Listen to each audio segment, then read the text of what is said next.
excited were you to find out about a time that literally was happening before you were born? Oh yeah. I mean, my character died before I was born. So like Right? it was, it was really exciting. I mean, it's great because this stuff doesn't happen anymore. I mean 5 seconds into the movie, he would have been canceled. Like, like it's just like it's a feels like a bygone era where like any if you had enough money and you had the charm, you could just go gamble, smoke, drink, and eventually if you just kept going, you'd figure out your path, and that's kind of what happened. I mean, he was a visionary in that he saw these artists that were, that were incredibly special, but nobody else was quite there yet. And so he spent his entire career bringing everybody up to his level and getting everyone else to believe in what he already believed in. Now that you have been immersed in 70s disco, what would you say was like your favorite cut from the soundtrack? Ooh, that's tough. That is tough. Probably Lettucey. And I got to sit there and watch her do that live every time. She sings Midnight Train to Georgia, and she just has like immaculate perfection vocals. So that was probably my favorite. And then probably when Jason Derulo came in and sang It's Your Thing live on set.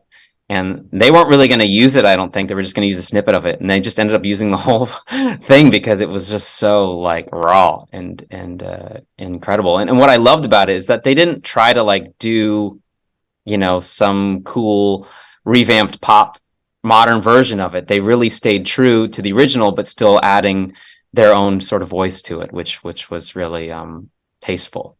What was the best piece of advice that you got from the Bogart boys about playing their dad? Because they were very intrinsically involved with this Yeah. project. Tim always said the reason that he was drawn to me was because I whenever I stepped on screen or in front of an audience, I had this sort of thing that came over me, and the way that I sort of talked to crowds, he's like, as soon as you turn that on, he's like, that's my dad right there. Like it's already in you. And so he always allowed me to encourage me to trust myself. And because he saw so much of his father, or what he could remember of his father, in me, I was able to sort of create that character as a sort of, more organically than trying to just mimic or do an impression of somebody that lived a long time ago. I appreciated it. I really enjoyed you in this role. I think that it probably encompasses every ounce of talent that is within every fiber of your being. I'm serious, dude. Oh, You seriously are the most talented person I've ever seen in my entire life. And I would have oh, Carla. nothing but listen, I'm the curvy critic and I call it like I see it, honey. And Well, I coming from appreciate it. Broadway, listen, and coming from Broadway myself, I know a real deal when I see it. And you, my dear, are the real deal.